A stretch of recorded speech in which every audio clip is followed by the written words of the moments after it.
Merhaba örgü severler. Pembe Atölyem YouTube kanalıma hoş geldiniz.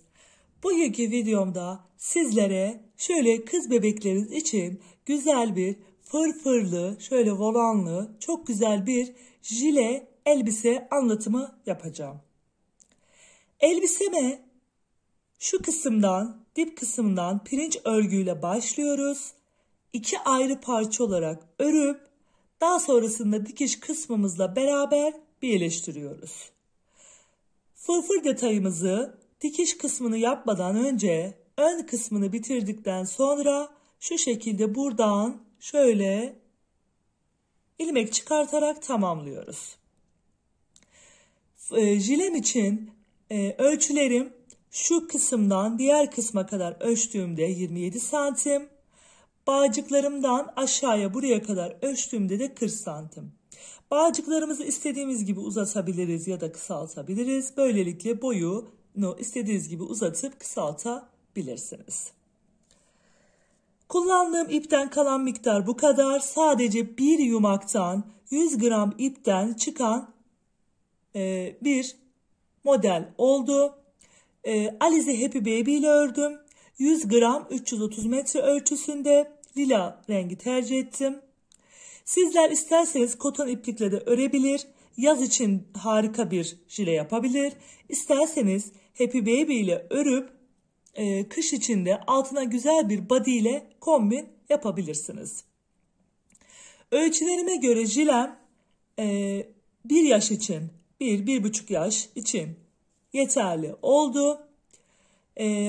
Ayrıca şiş numarası da 3,5 numara kullandım.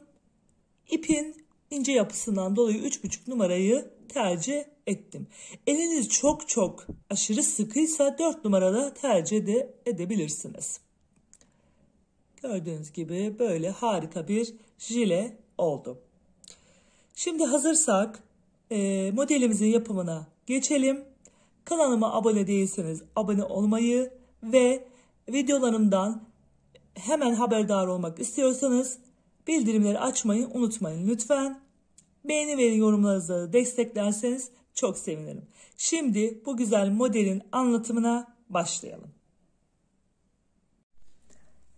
Jilemize başlangıç aşamasında Alize Happy Baby ipimiz ve 3,5 numaralı şişimizle beraber toplamda 89 ilmek attım. Şimdi tekli pirinç örgüsü yapacağız. Bunun için de ilk sıramızı bir düz bir ters olarak öreceğiz. İlk ilmeğimizi düz alıyoruz.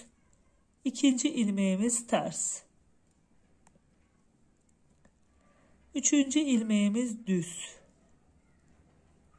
Ters. Şöyle ters. Düz, ters, düz, bir ters, bir düz olarak örgümüzü devam ediyoruz. 89 ilmeğimizi sıra sonuna kadar bu şekilde örüyoruz.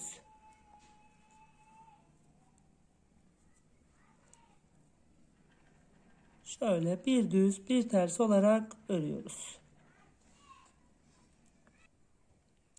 89 ilmeğimizi bir düz bir ters olarak örüp tamamladım.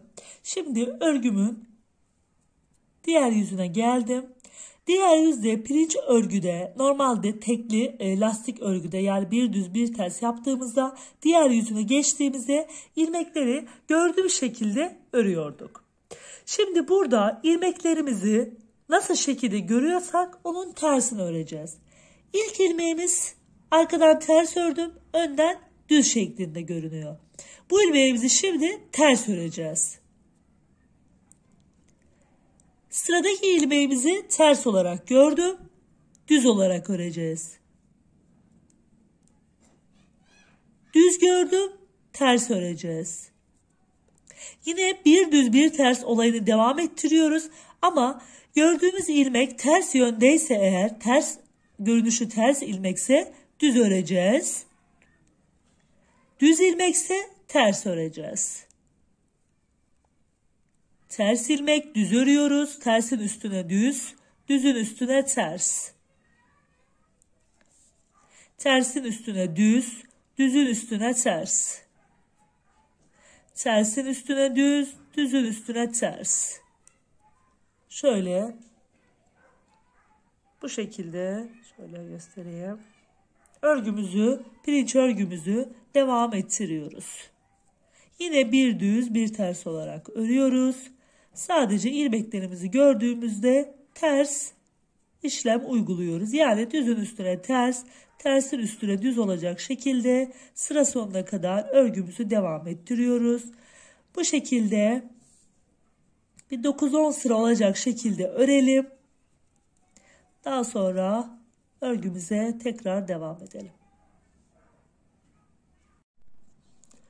Pirinç örgümüzü devam ettirdik ve toplamda 9 sıra olacak şekilde ördüm.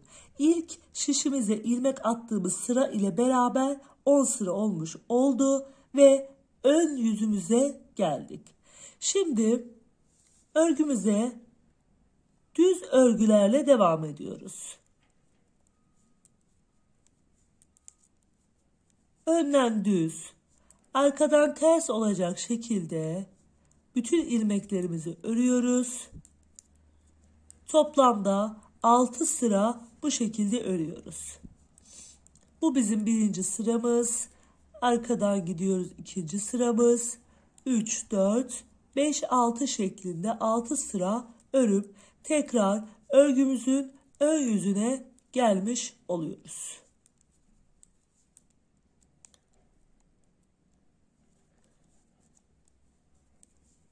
Bu şekilde düz bir şekilde devam edelim. Arka tarafı ters.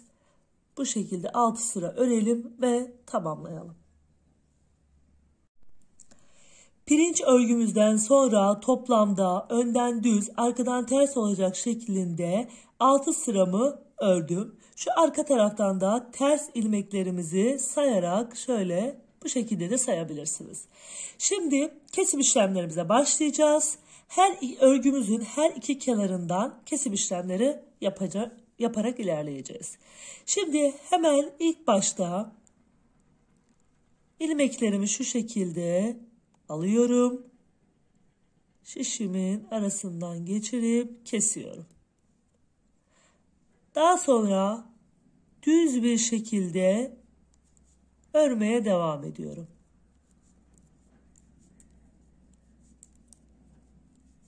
Sıranın sonunda 2 ilmek kalana kadar tüm ilmeklerimi örüyorum.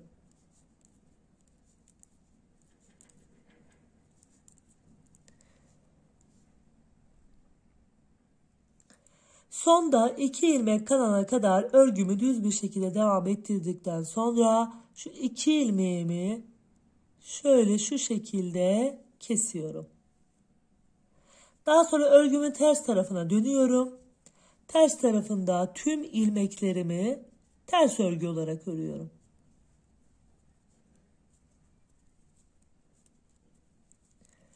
Bu bizim kesim sıramızın dönüş sırası.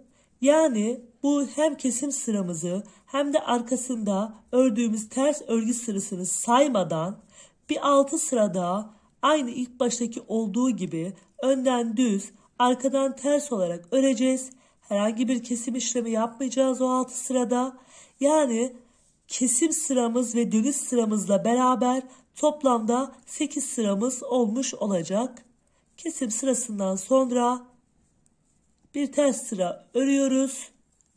Sonrasında 6 sıra daha örüp ikinci kesim çalışmamıza geliyoruz.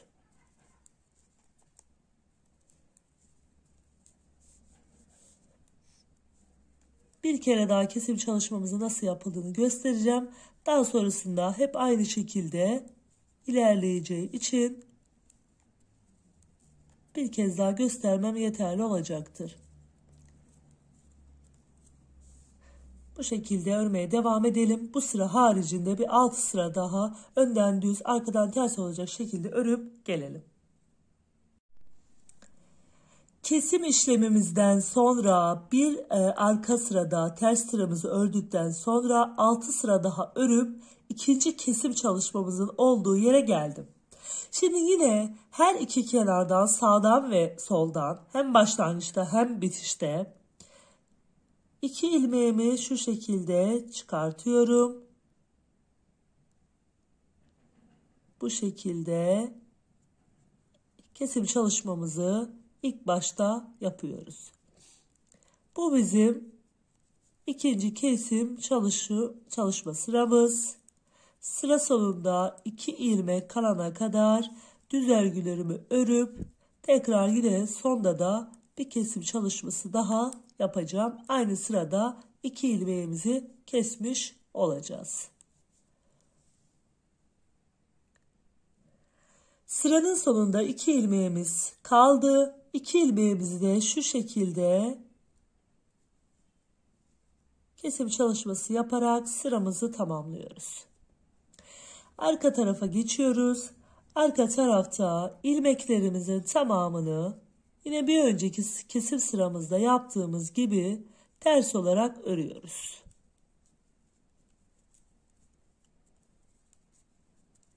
Burası bizim kesim işlemimizin dönüş sırası. Daha sonra bu iki sırayı yani kesim sıramızla ve dönüş sıramızı, ters sıramızı saymadan 6 sırada örüp diğer kesim işlemimizi yine hem başta hem sonda olmak üzere aynı şekilde yapmaya devam ediyoruz.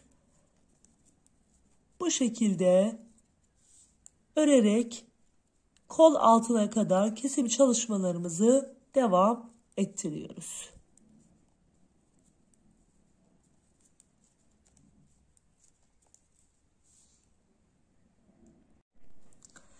Jilemizde 7 kez kesim yaptıktan sonra kesim işlemimizi yapıp arka tarafta da dönüş sıramızı ördükten sonra yine bir 6 sıra daha örüp sıramızı tamamladım. Şişimde 89 ilmek vardı. Kesim işlemiyle beraber 14 ilmek eksiltmiş olduk ve toplamda 75 ilmeğimiz kaldı. Tekrar ön yüzümüze geldik. Bu arada bu jilemizin arka parçası. Arka parçasının kesimlerini yapacağız. Şimdi kenarda pirinç örgümüzü uygulayacağız. Bir düz, bir ters. Bir düz, bir ters ve bir düz şeklinde pirinç örgümüzü uyguladık. Daha sonra ipimizi kendi tarafımızı alıp ters şekilde, şöyle ters şekilde ilmeğimizi kesiyoruz. Dönüyoruz. Kenardaki ilmeğimizi örmeden alıyoruz. Daha sonra pirinç örgümüzü yönüne göre örüyoruz. Ters ilmeğimizi düz, düz ilmeğimizi ters şeklinde örerek sıramızı tamamlıyoruz. Tekrar ön yüze geliyoruz. Ön yüzde yine 5 ilmeğimizi sabit olarak pirinç örüyoruz. 3, 4 ve 5 ilmek. İpimizi kendi tarafımıza alıp az önceki kestiğim ilmekle beraber bir ilmek daha alıp kesiyoruz. Bu bizim ikinci kesimimiz. Yine geri dönüyoruz. İlk ilmeğimizi örmeden alıyoruz. Şöyle. Daha sonra ilmeklerimizi pirinç örgü olarak uygulamaya devam ediyoruz.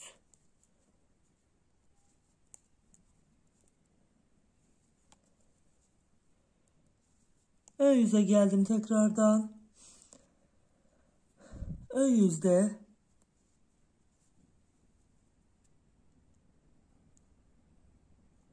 yine pirinç örgümüzü 5 ilmeğimizi uyguluyoruz. 3, 4 ve 5. Daha sonra ipi kendi tarafıma alıp ilmeklerimi kesiyorum. Ve artık geri dönüş yapmadan sıra sonuna kadar ilmeklerimi düz bir şekilde örüyorum.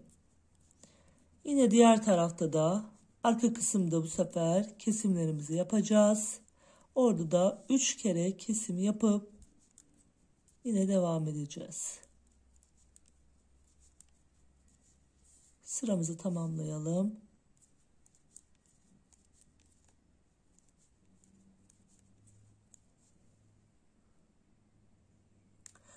Örgümüzün ön yüzünü örüp arka tarafına geldim. Arka tarafında da yine pirinç örgümüzü yapacağız.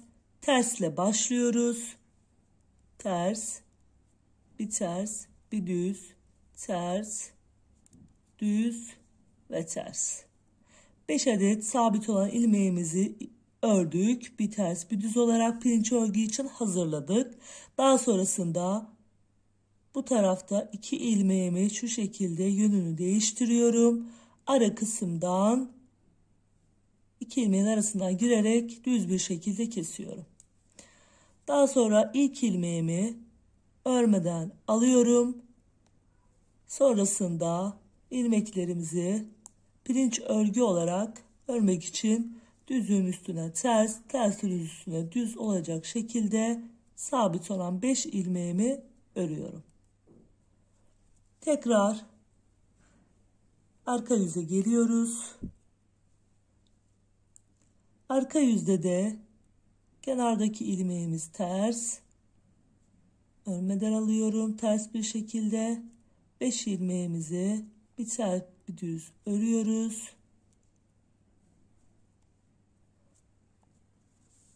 Daha sonra şuradaki ilmeklerimizi alıyoruz. Ara kısımdan şişimizi geçirip bir ilmek daha kesiyoruz. Bu bizim ikinci kesimimiz. Yine ön yüze geldik. Ön yüzde kenar ilmeğimizi örmeden ters yönde ipimizi geçirerek aldık. Yine pirinç örgümüzü örüyoruz. 5 ilmeğimiz sabit bir şekilde pirinç örgümüzü örüyoruz. Daha sonra yine tekrar 3. kesimimizin olduğu noktaya geliyoruz. Kenar ilmeğimizi alıyoruz. 5 ilmeğimizi ördükten sonra 2 ilmeğimizi birden alıp arasından şişimizi geçirerek düz bir şekilde kesiyoruz. Gördüğünüz gibi hattımız da ortaya çıktı. Tekrar arkaya dönüyoruz. Arka tarafta ilmeğimizi boşalıyoruz. Ters bir şekilde örüp düz, ters, düz, ters şeklinde örüp sıramı yine düz yüzünde tamamladım. Böylelikle 3 kesim yapmış olduk. Geri döndük. Şimdi 4. kesimimizi de yapacağız. Daha sonra bu tarafta da 4. kesimimizi ters yönde yapacağız. Böylelikle eşitlemiş olacağız. Artık hep arka tarafta işlemimizi yapacağız. Şimdi kenar ilmeğimizi aldık. 5 ilmeğimizi pirinç örneğimizi uyguluyoruz. 3, 4, 5. Daha sonra ipimizi diğer tarafa alıp 2 ilmeğimizi içinden şişimizi geçirerek düz bir şekilde örüyoruz. İpimizi kendi tarafımıza alıyoruz ve ilmeklerimizi ters bir şekilde 7 ilmek kalana kadar örüyoruz. Örgümüzün ters yüzünde olduğumuz için ilmeklerimizi ters şeklinde örüyoruz. Gördüğünüz gibi düz hattımız da şu şekilde ortaya çıktı. 5 ilmeğimiz sabit. Bu şekilde devam ediyoruz.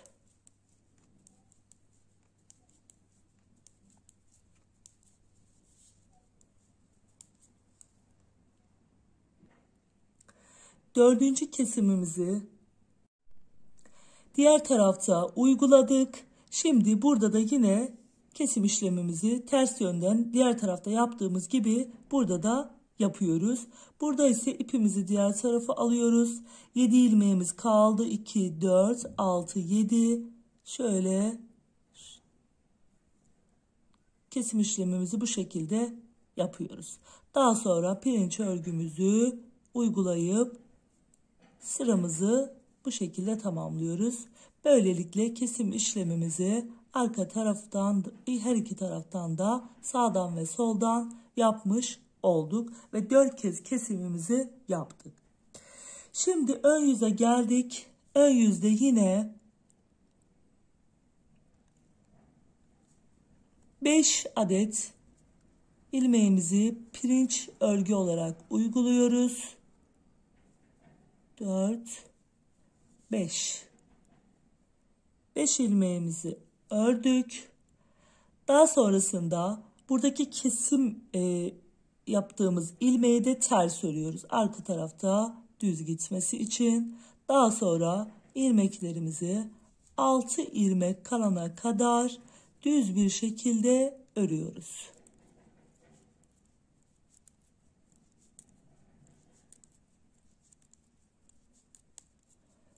Sıra ile düz bir şekilde örmeye devam ediyoruz.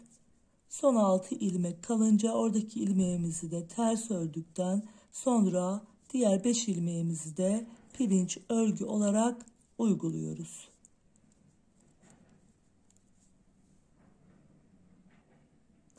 Şişimizde 6 ilmek kaldı. Pirinç örgüden önce buradaki ilmeğimizi de ters örüyoruz. Daha sonra ilmeklerimizi yönüne göre örüp sıramızı bu şekilde tamamlıyoruz. Arka yüze geliyoruz. Arka yüze yine ilk 5 ilmeğimizi pirinç örgü olarak uygulayacağız. Düzün üstüne ters, tersin üstüne düz olacak şekilde.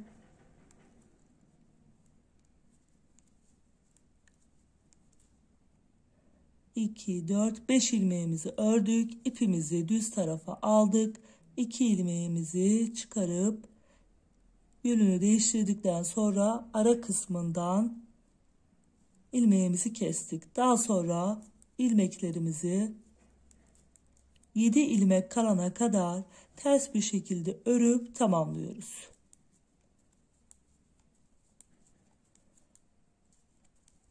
Bunlar da bizim 5. kesimlerimiz olmuş oluyor. 75 ilmeğimiz kalmıştı. Her iki tarafta sağda ve solda 5 ilmek kestik. Toplamda 10 ilmek kestiğimizde 65 ilmeğe ulaşmış olduk.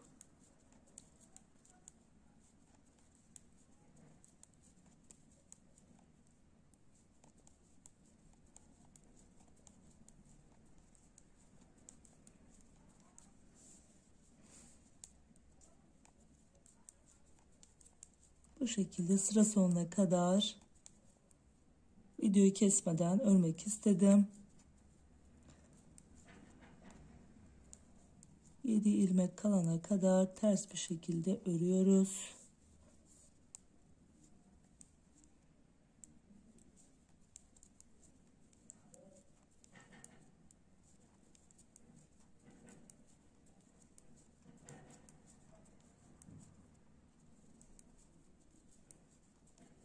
Hemen bakalım.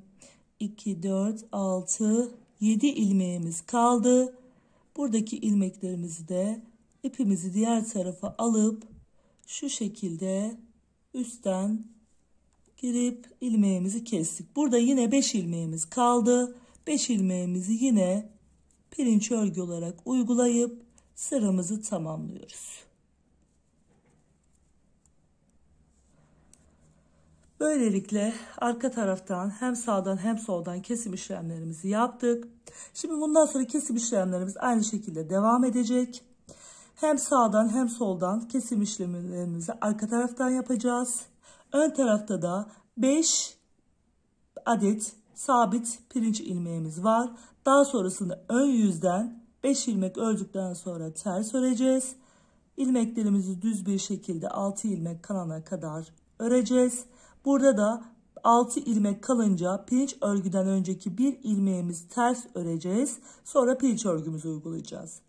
Sonrasında arka tarafa geçeceğiz. Yine 5 adet pirinç ilmeğimiz. Daha sonra 2 ilmeği birden ilmeklerimizin arasından geçirerek keseceğiz. Sonrasında ilmeklerimizi ters öreceğiz. Yine burada 7 ilmek kalana kadar. Burada da üst taraftan çaprazlama giriş yaparak burada da ilmeklerimizi keseceğiz. Sonra da 5 adet sabit olan pirinç ilmeğimizi örüp sıramızı tamamlayacağız.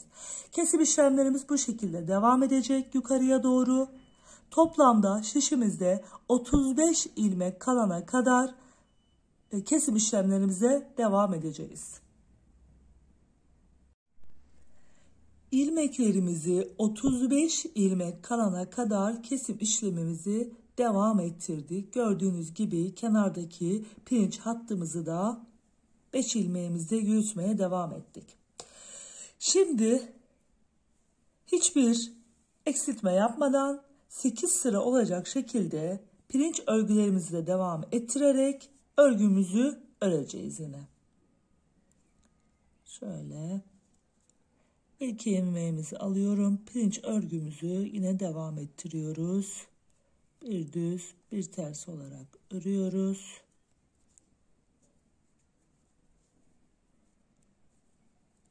Daha sonra bir ilmeğimizi ters örüyoruz. 6 ilmek kalana kadar ilmeklerimi düz bir şekilde örmeye devam ediyorum.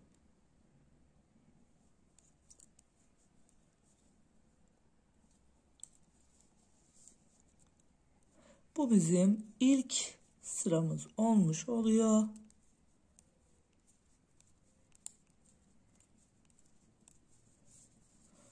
İlmeklerimizi örmeye devam edelim.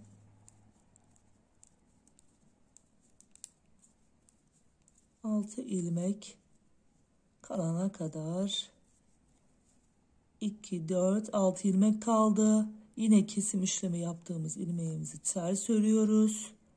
Daha sonra ilmeklerimizi pirinç örgü olarak devam ettiriyoruz.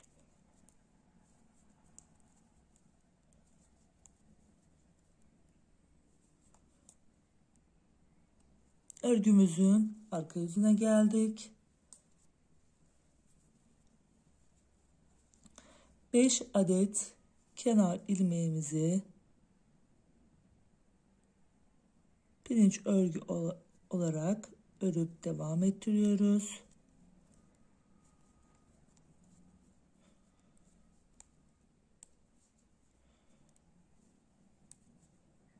Daha sonra buradaki kesim işlemi yaptığımız ilmeğimizi de düz örüyoruz.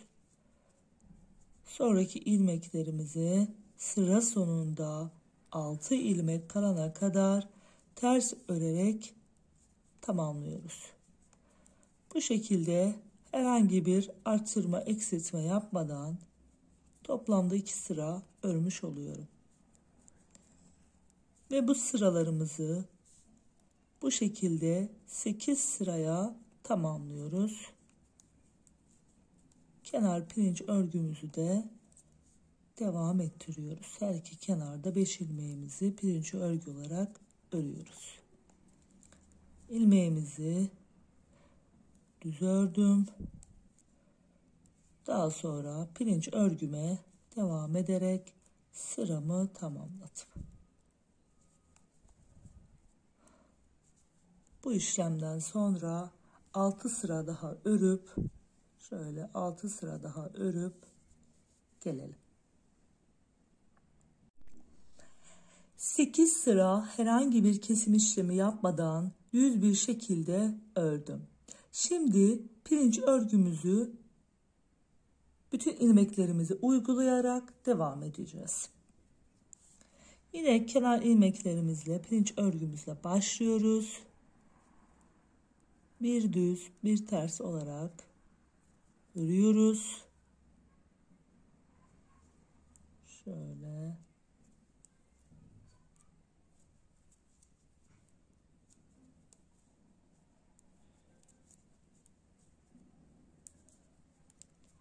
...35 ilmeğimi sıra sonuna kadar bir düz bir ters olarak örüp pirinç örgümüzün ilk sırasının başlangıcını yapıyoruz.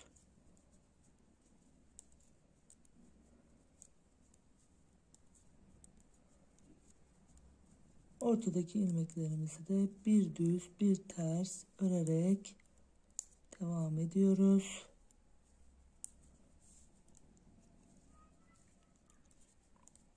Bir düz bir ters, bir düz bir ters, bir düz bir ters. Bu şekilde ilmeklerimizi örerek pirinç örgümüzü uyguladık.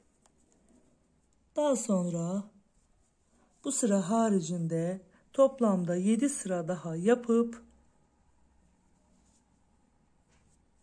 8 sıraya tamamlayarak pirinç örgümüzü sonrasında bant çalışması için geleceğiz. 8 sıra pirinç örgümüzü devam ettirdik. Şimdi geldik bağcık kısımlarımızı hem yapacağız hem ayarlayacağız hem de ortadaki ilmeklerimizi keseceğiz. 5 ilmeğimiz, sabit olan 5 ilmeğimizi yine örelim. Şöyle düzle başlıyoruz. 1 2 3 4 ve 5. 5 ilmeğimizi ördük.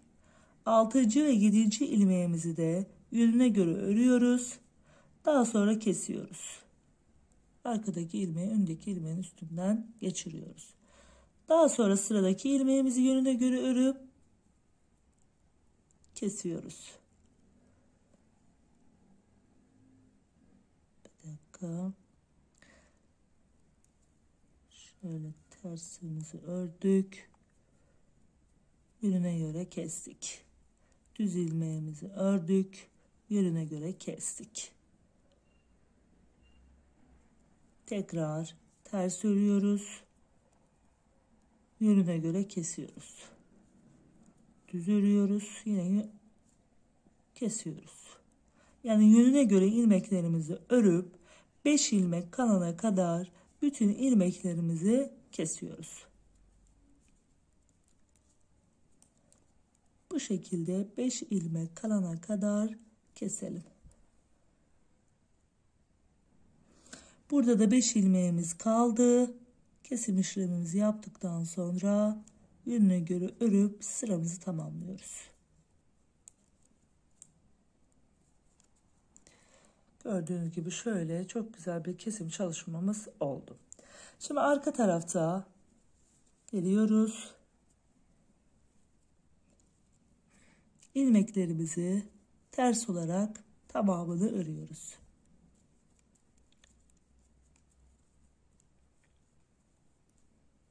Daha sonra ön yüze geliyoruz. Ön yüzde şimdi şöyle 2 adet çorap şişini alıyoruz. Aynı numarada olabilir, bir küçük numara olabilir. Elinizde hangisi varsa. İlk 2 ilmeğimi örüyorum. Daha sonra ilmeklerimi kesiyorum. 2 ilmeğimi birden alıp toplamda 4 ilmek bırakıyorum. Diğer tarafı. Sonrasında şişimi bu tarafa şöyle geçiriyorum. Artık hiç arka tarafa geçmeden örgümüzü öreceğiz. Bunun için de çorap şişimiz gerekli. Ya da mislalı şişle de yapabilirsiniz. İki ucu açık olması önemli. Tekrar yine ön tarafa geliyoruz. Ön tarafta 4 ilmeğimi düz şeklinde örüyorum.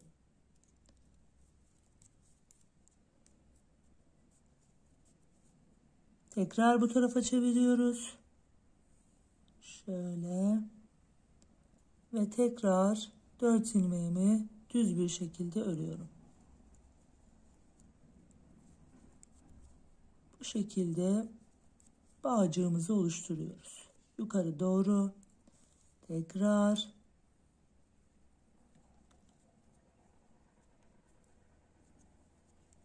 Dört ilmeğimi örüyorum.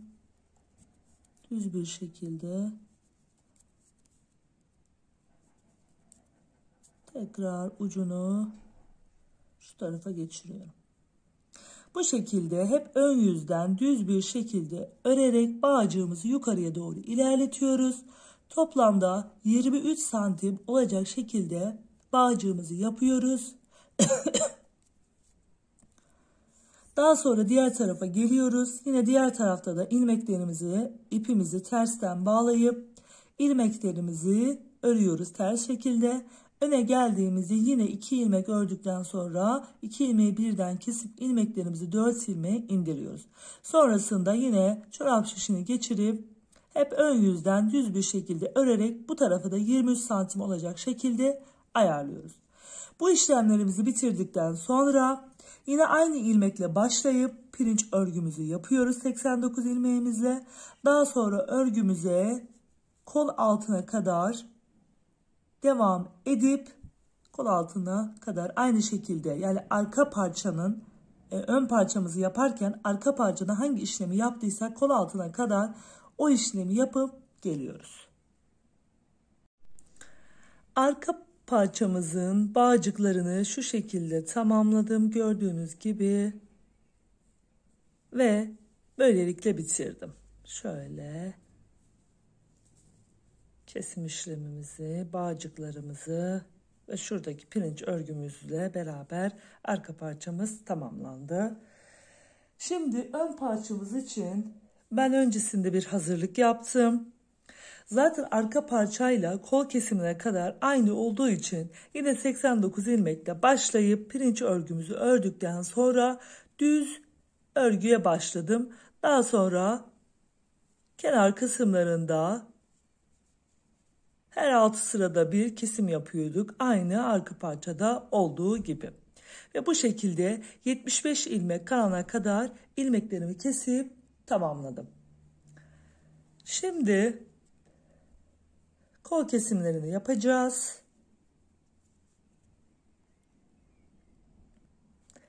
Kenar pirinç örgümüzle başlayalım. Bir tersle başlıyoruz pirinç örgümüze. Bir ters, bir düz, bir ters, bir düz, bir ters, 5 ilmek pirinç örgümüzü örmüş olduk. Daha sonra ipimizi ön yüze alıyoruz ve ara kısımdan şöyle giriş yaparak düz yüzde, yani örgümüzün düzünde kesmiş oluyoruz. Çizgimizi burada pirinç örgülerin yanından yapacağız. Fırfır detayımızı daha kolaylıkla yapabilmemiz için. Kestikten sonra geri dönüyoruz. İpimizi örmeden alıyoruz. Daha sonra 5 ilmek pirinç örgümüzü örüyoruz.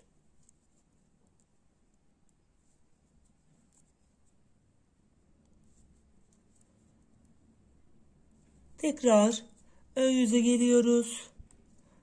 Ön yüzde yine 5 ilmek pirinç örgümüzü örüyoruz.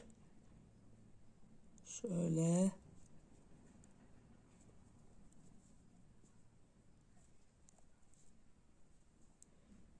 Daha sonra 5 ilmeğimizi ördükten sonra ikinci kesimimizi de şöyle ara kısma girerek çaprazlama olarak bu şekilde yapıyoruz. Dönüyoruz.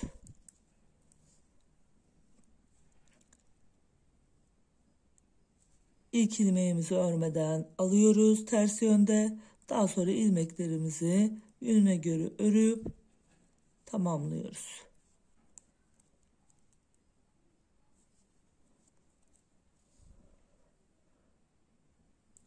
Ön yüze geldiğimizde yine 5 adet pirinç örgümüzü örüyoruz. 4, 5, 6. ve 7. ilmeğimizi şöyle arasından girerek örüyoruz. Ve 3. kesimimizi yapmış oluyoruz. Daha sonra ters çeviriyoruz.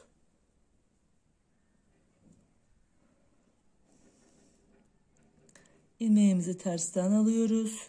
Pirinç örgümüzü de örerek tamamlıyoruz.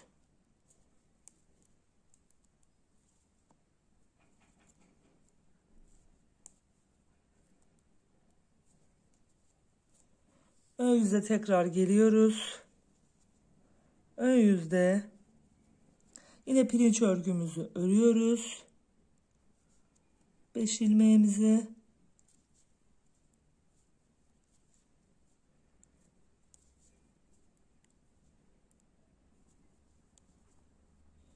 kesimimizi yapıyoruz.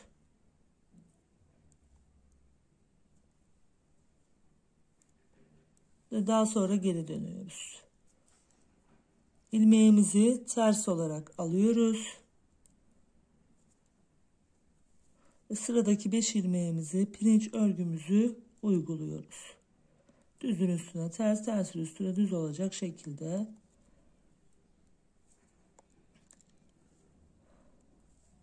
Burada toplamda 5 adet kesim yapacağız. Ön yüzümüze gelerek yine pirinç örgümüzü devam ettiriyoruz. 5 ilmeğimizi pirinç örgü olarak örüp tamamladıktan sonra yine 6. ve 7. ilmeğimizi kesiyoruz.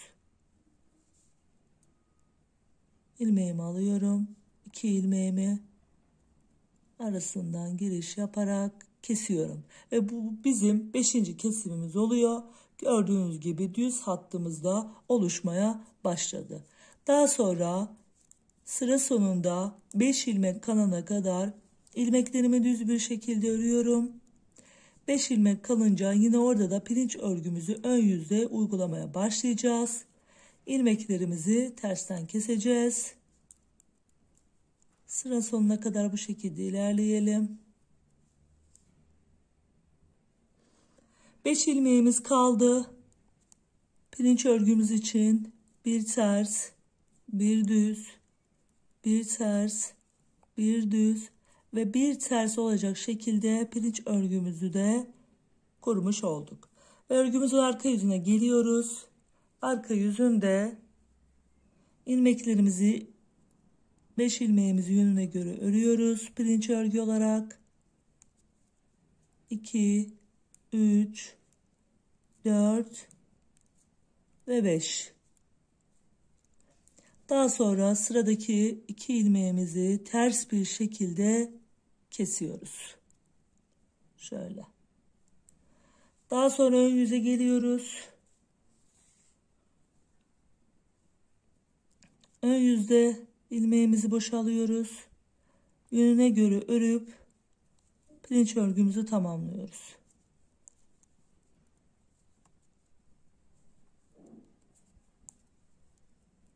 İlk kesimimizi yapmış olduk. Dönüyoruz.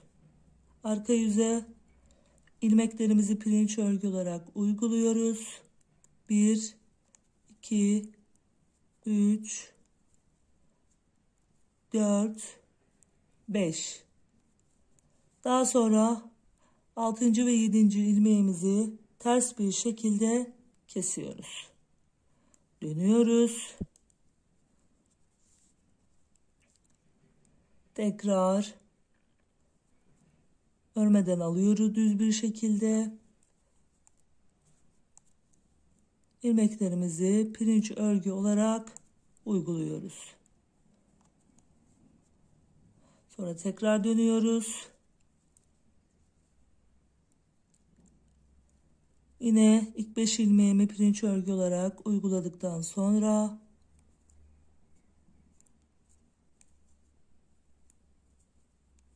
6. ve 7. ilmeğimi ters bir şekilde kesiyorum. 3. kesimimiz bu. Daha sonra dönüyorum yine. Tekrar ilmeklerimi pirinç örgü olarak uyguluyorum.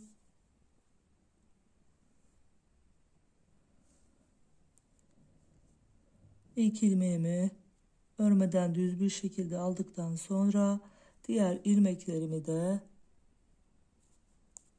pirinç örgü olarak örüyorum.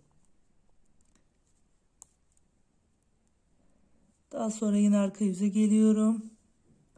Arka yüzde ilmeklerimi yine pirinç örgü olarak örüyorum 5 ilmeğimi. 1, 2, 3, 4 ve 5. Daha sonra 6. ve 7. ilmeğimi yine ters olarak kesiyorum. Bu bizim 4. kesimimiz. Dönüyoruz.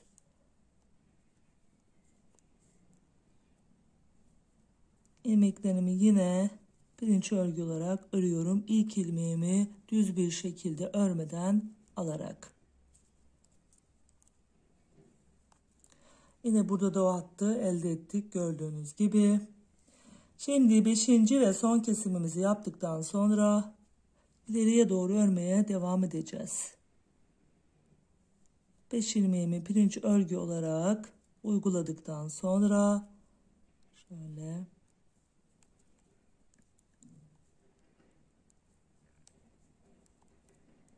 beş ilmeğimi ördüm. 6. ve 7. ilmeğimi ters bir şekilde kestikten sonra yine ters bir şekilde örmeye devam ediyorum.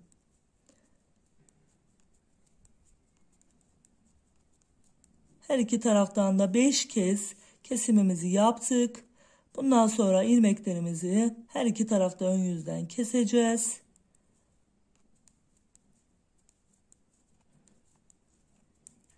Bu şekilde ilerleyelim. Arkadaki ilmeklerimi ters olarak ördüm. Son 5 ilmek kala pirinç örgüsünü de örüp sıramı tamamlamış oldum. Ve ön yüze geldim. Gördüğünüz gibi her iki tarafta da düz bir hattımızı elde etmiş olduk. Şimdi ön yüzde kesimlerimizi yapmaya başlayacağız. Her iki tarafta 5 ilmeğimi pirinç örgü olarak uygulayacağız.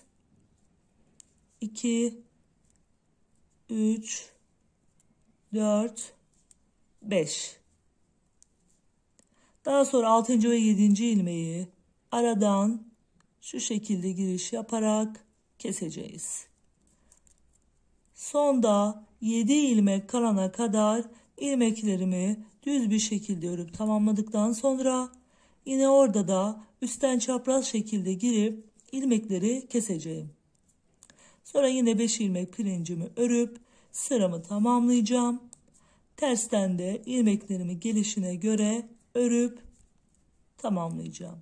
Bu şekilde kesim işlemlerimizi yapmaya devam edeceğiz her ön yüzde.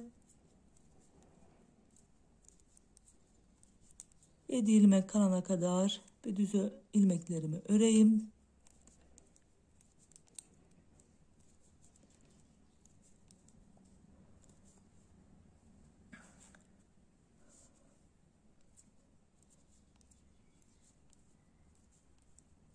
İlmeklerimi düz bir şekilde örüyorum.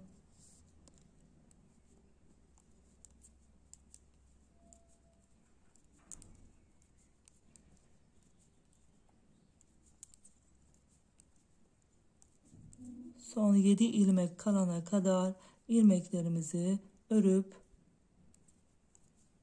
tamamladım. Şöyle sayalım. 2, 4, 6, 7. 7 ilmeğimiz kaldı.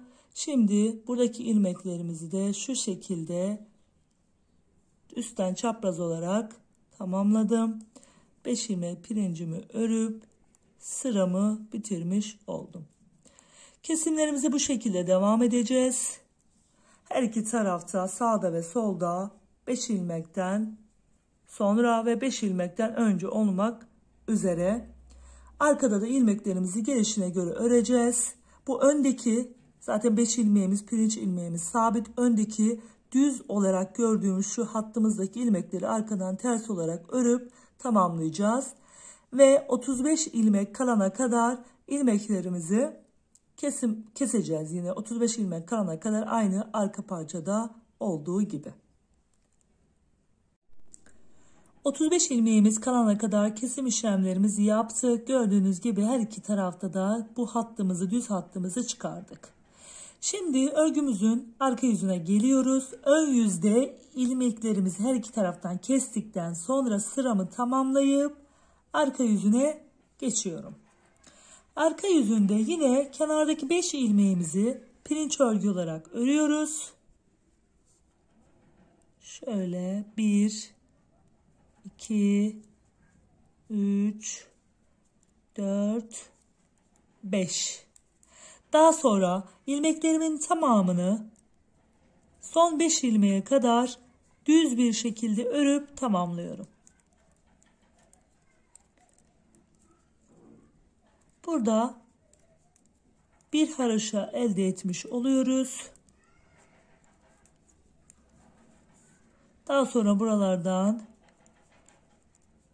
fırfır yapmak için ilmeklerimizi çıkartacağız. Son 5 ilmek kalana kadar ortadaki ilmeklerimi düz bir şekilde ördüm. Daha sonra kalan 5 ilmeğimi de yine yönüne göre örerek sıramı tamamlıyorum. 1, 2, 3, 4, 5.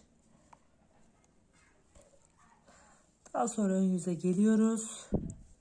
Ön yüzde tekrardan ilk 5 ilmeğimi pirinç örgü olarak örüyorum.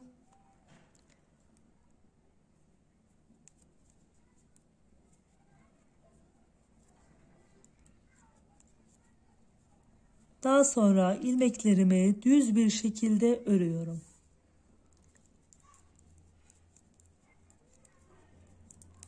İlk 5 ilmek ve son 5 ilmeğimizi pirinç örgü, ortadaki ilmeklerimizi düz şekilde örüp bir haroşa elde ediyoruz.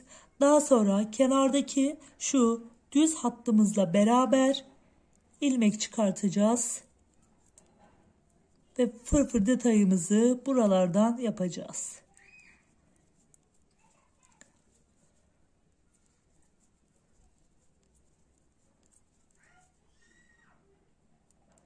Son 5 ilmeğimiz kaldı. 5 ilmeğimizi de yine pirinç örgü uyguladıktan sonra sıramı tamamlıyorum.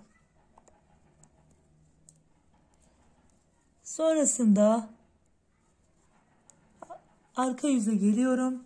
Arka yüzde ilmeklerimin tamamını pirinç örgü olarak uyguluyoruz.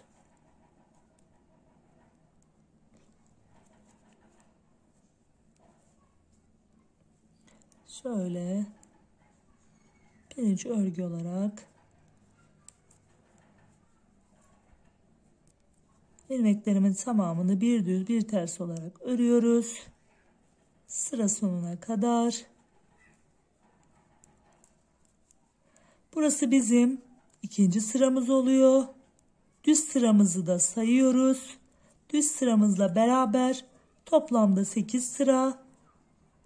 Pirinç sıramızda 7 sıra olacak şekilde, yani toplamda 8 sıra yapıyoruz. Yani düz sıramızı da pirinç sırasının içerisinde, pirinç örgümüzün içerisinde sayıyoruz. Toplamda 8 sıra elde ediyoruz ve örgümüzün ön yüzüne geliyoruz. Bir sıra düz sıramızla beraber toplamda 8 sıra pirinç sırası ördük. Bir sıra önden düz gittik. Arkada pirinç sıramıza başladık. Toplamda 8 sıraya tamamladık. Şimdi burada her iki tarafta 5 ilmek pirincimizi yine örüp bağcık kısmımıza aynı arka parçamızda olduğu gibi yapacağız.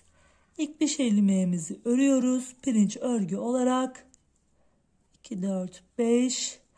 Daha sonra yine 2 ilmek de kesim işlemi için örüyoruz ve arkadaki ilmeği öndeki ilmeğin üstünden geçiriyoruz. Bir düz, bir ters, arkadaki ilmeği üstünden geçiriyoruz. Bir düz, yine kesim işlemi yapıyoruz. Bu şekilde sonda 5 ilmek kalana kadar tüm ilmeklerimi tek seferde kapatıyorum.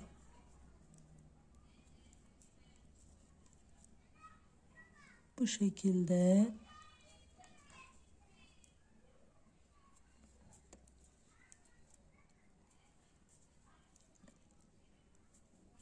beş ilmek kalana kadar tüm ilmeklerimizi kesip tamamlıyoruz. 5 ilmeğimiz kaldı. 5 ilmeğimizi de yine pirinç örgü olarak örüp tamamlıyoruz. Ortadaki ilmeklerimizi kestikten sonra 5 ilmeğimizi de örüp sıramızı bitirdim. Gördüğünüz gibi çok güzel bir kesim oldu. Bu şekilde de görüntümüz oluştu. Şimdi örgümüzün arka tarafına geliyoruz. Arka tarafında bağcık kısımlarını yapmaya başlayacağız. Bağcık kısmımız için de ilmeklerimizi ters örüyorum. 5 ilmeğimin tamamını ters örüyorum. Ön yüze geliyorum. Arka tarafta olduğu gibi burada da bir çorap şişi alıyoruz. İsterseniz misal çorap şişiniz yoksa misal şişle de yapabilirsiniz.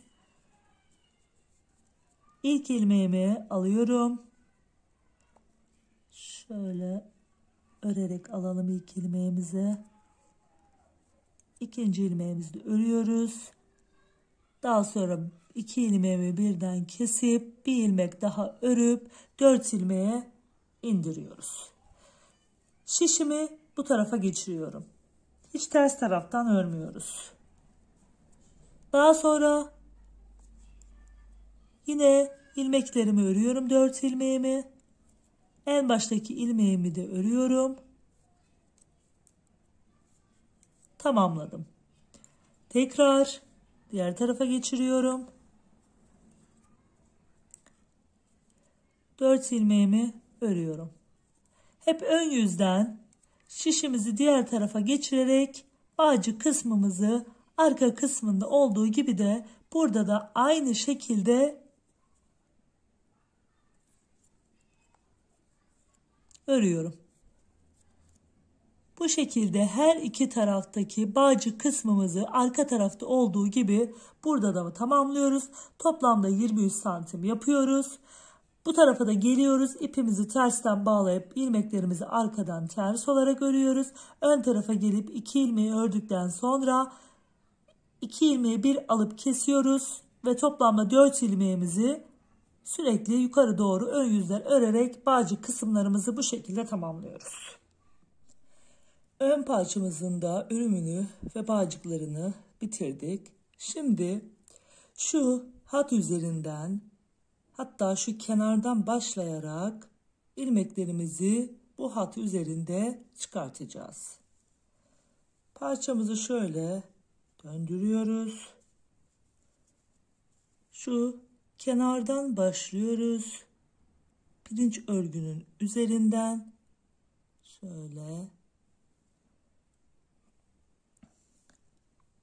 ipimizi alıyoruz. Bir tığ yardımıyla ben yapacağım. Sizler isterseniz şişle de yapabilirsiniz.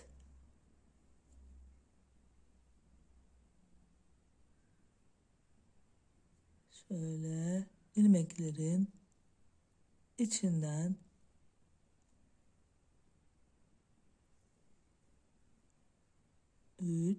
beş tane orada pirinç örgünün olduğu yerde 5 ilmek çıkartacağız.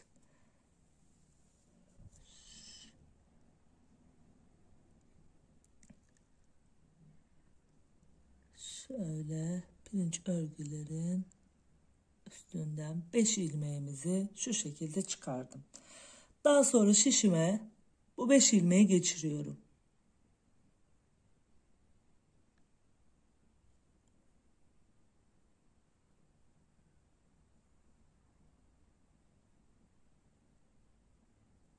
Şöyle bir tanesi çıktı. 5. ilmeği tekrardan alalım. Daha sonra şimdi bu düz hattımızın üstünden gideceğiz. Düz hattımızda şu dip tarafından hemen bir tane alalım. Şöyle ve çıkartıp şişimize geçirelim. Şöyle tutuyoruz. Şu bize bakan bölüm değil, şu diğer tarafa parmağımızın baktığı bölümdeki şu yerden alıyoruz. Şişimize geçiriyoruz. Tekrar alıyoruz. Tekrar şişimize geçiriyoruz. Bu şekilde sırayla ilmeklerimizi çıkartarak devam ediyoruz.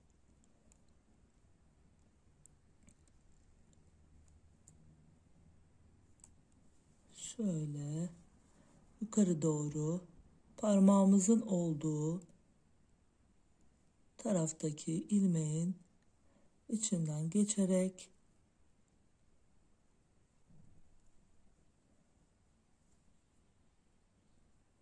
sırayla ilmeklerimizi çıkartarak şu bölüme kadar bir gelelim. Şu haroşanın olduğu kenar bölümüne kadar gelelim. 39 ilmeğimizi şu üst bölüme kadar, haroşanın olduğu bölüme kadar çıkardım. Şimdi buradan ileriye doğru ilmeklerimizi çıkartmaya devam ediyoruz. Şu köşeden hemen bir tane alalım.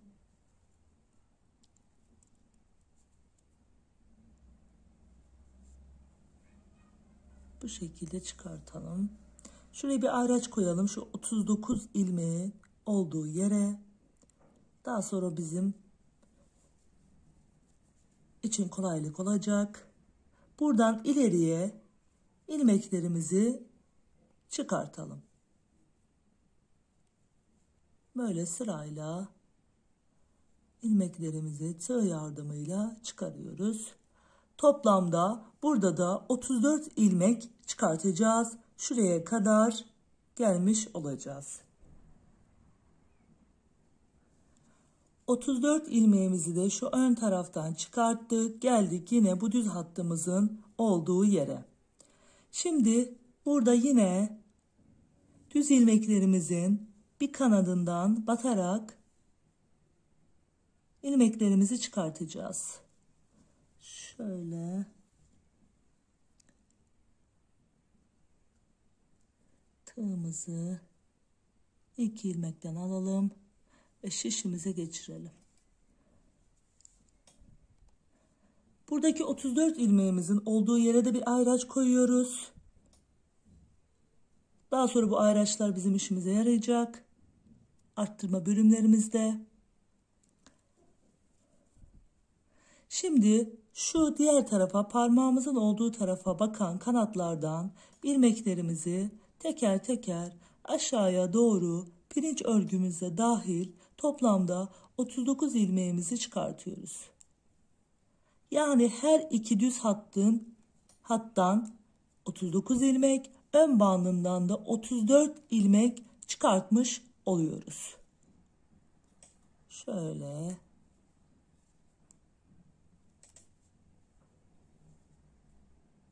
aşağıya doğru pirinç örgümüzle dahil 39 ilmeğimizi çıkartıyoruz.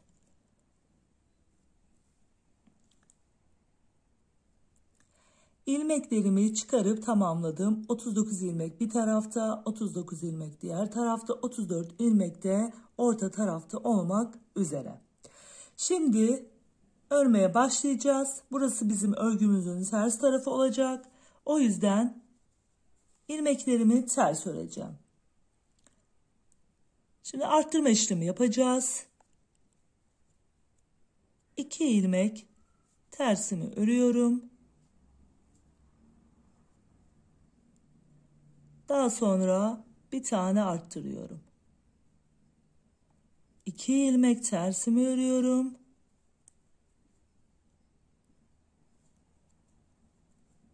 Bir arttırıyorum. Şöyle. Tekrar diğer tarafa alıyoruz. 2 ilmek ör.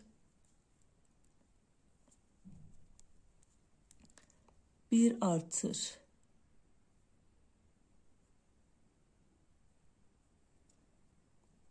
İki ilmek ör. Bir artırıyoruz. 2 ilmek örüyoruz.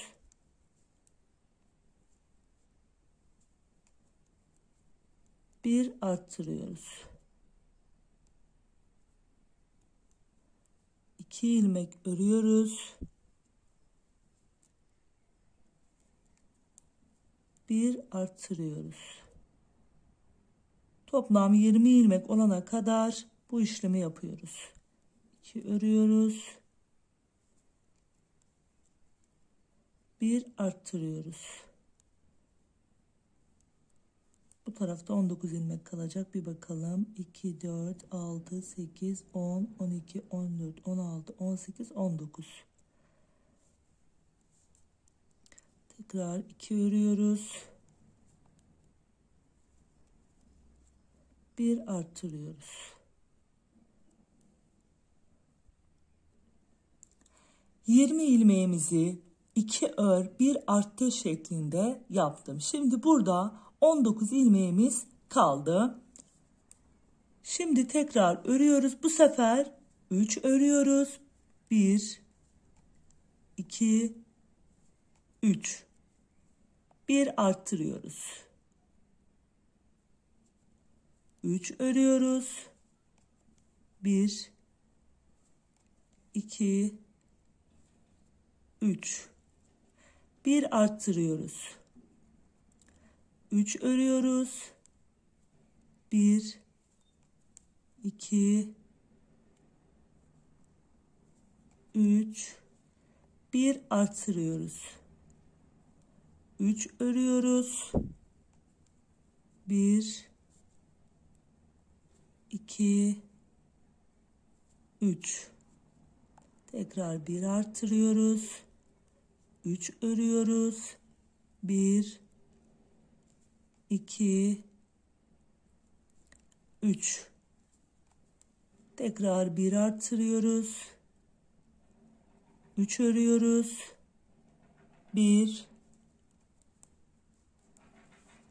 2 ve 3 ördükten sonra 1 artırıyoruz ve burada bir ilmeğimiz kalıyor. 39. ilmeğimizin olduğu yere kadar yaptığımızda burası da 34 ilmeğimizin olduğu yer. Şimdi burada bir ilmek kalana kadar 3 ör 1 arttır yaptık. Şimdi tekrar 2 ör 1 ayrıcımızı alıyoruz.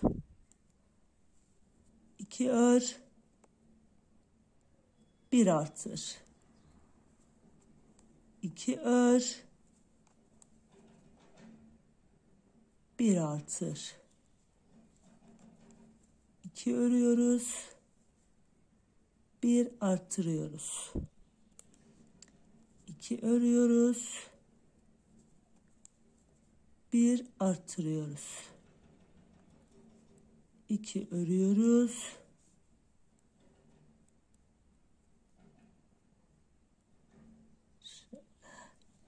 2 örüyoruz. 1 arttırıyoruz.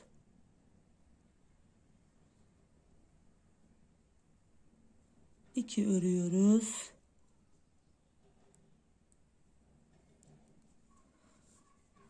2 örüyoruz. 1 arttırıyoruz şeklinde devam ediyoruz. Ayracımızın olduğu yere kadar 2 ör 1 arttır şeklinde devam ettik. 34 ilmeğimizi. Şimdi şurada bir ilmeğimiz kaldı. Ayracımızın olduğu ve 39 ilmekten bir ilmek önce. Şimdi burada en son 1 arttırdık. Daha sonra ipimizi yine ters yöne alıyoruz. Bir ilmek buradan alıyoruz. Bir ilmek de ayracın olduğu 39 ilmeğimizin olduğu yerden alarak 2 ilmek ve örüyoruz. Arttırıyoruz. Daha sonra 3 ilmek başlıyoruz. 3 ilmeklerimize 1 2 3 3 örüyoruz. Arttırıyoruz. 1 2 3 örüyoruz. Tekrar arttırıyoruz. 3 ters örüyoruz. 1 2 3 arttırıyoruz. 1 2 3 örüyoruz. Arttırıyoruz. Tekrar 1 2 3 örüyoruz. Arttırıyoruz. Bakalım kaç ilmeğimiz kaldı. 20 ilmeğimiz kalacak burada. 2, 4, 6, 8, 10, 12, 14, 16, 18, 20. 3 ilmeğimiz daha kaldı. Tekrar bir 3 ilmek örüyoruz. 1, 2, 3. Tekrar arttırıyoruz. Şöyle.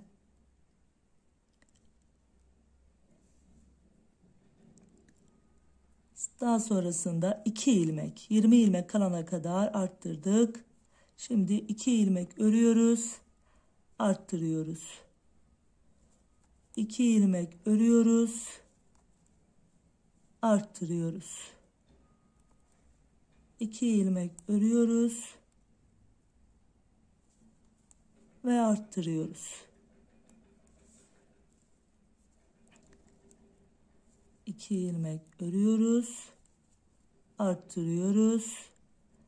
2 ilmek örüyoruz, arttırıyoruz.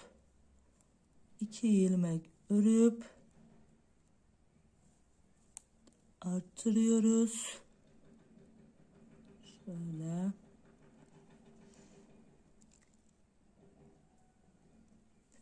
Tekrar 2 ilmek örüp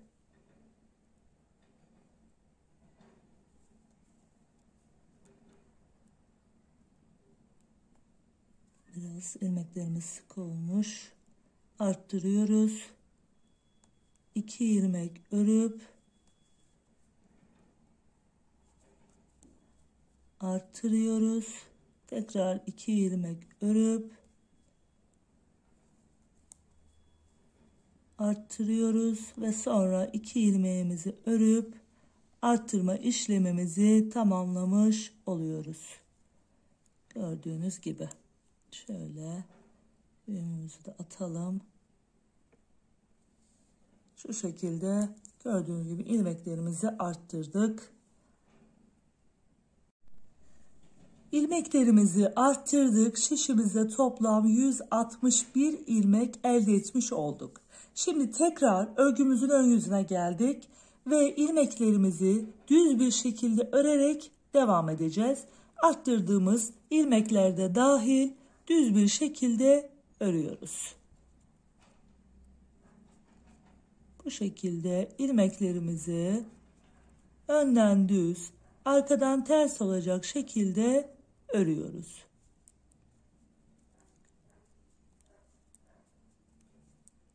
Bu şekilde bir miktar örelim. Daha sonra size kaç sıra ördüğümü söyleyeceğim.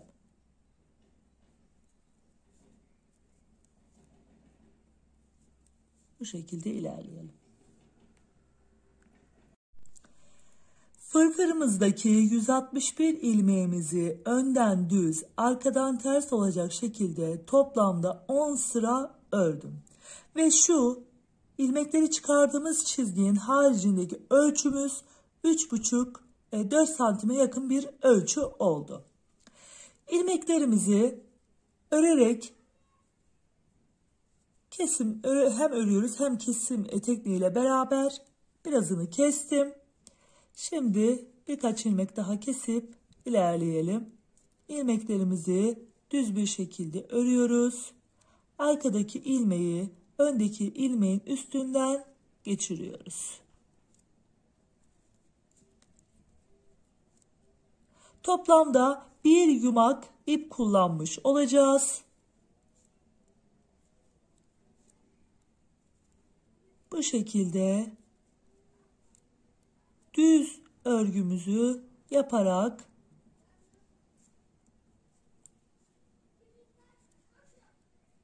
hem de ilmeklerimizin tamamını tek seferde kapatacağız.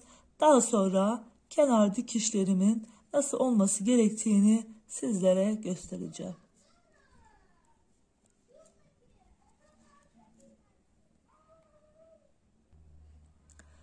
Fırfır detayımızı tamamladık. Gördüğünüz gibi bu şekilde gayet şık ve güzel oldu. Daha sonrasında bir buhar yardımıyla, ütünün buharıyla beraber uzaktan tutup şöyle elimizle de biraz düzleştirirsek daha düzgün bir yapıya kavuşacaktır. Ayrıca kenarlarını da kenar dikişiyle beraber dikeceğimiz için daha sonrasında daha düzgün bir yapıya sahip olacaktır. Şimdi dikiş çalışmamıza başlayalım. Bu şekilde gördüğünüz gibi arka parçamızın içini şöyle yukarıya doğru tutuyoruz. Daha sonra diğer parçamızı da getiriyoruz. İki iç taraf birbirine bakacak şekilde dikiş çalışmasına başlayacağız. Burada daha öncesinde bir miktar ip bırakmıştık. Bu ipimizi, iğnemizi geçirelim.